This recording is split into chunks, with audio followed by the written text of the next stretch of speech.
Hey everyone, welcome to my day 3 of what I ate in a day challenge. তো সকাল সকাল উঠে আগে জল টল খেয়ে নিয়েছিলাম, দেন দেখলাম তোজো এসেছিল, আর তোজো তো বদমাইশি করতে থাকে আর পড়াশোনা করে। যাই হোক, আজকে বহুত বদমাইশি করেছে। তো মা দিয়ে দিল টিফিন। আর আজকে কলেজ যাওয়ার কথা ছিল, বাট যাইনি।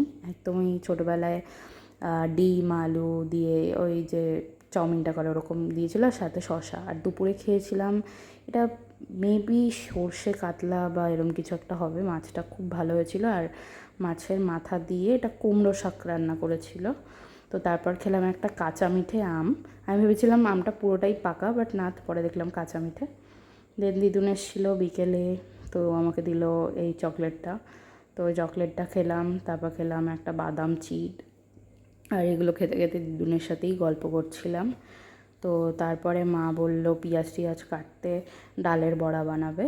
তো রাত্রে খেলাম আলুর দম, কুমড়ো শাক আর হচ্ছে ডালের বড়া দিয়ে। তো টাটা।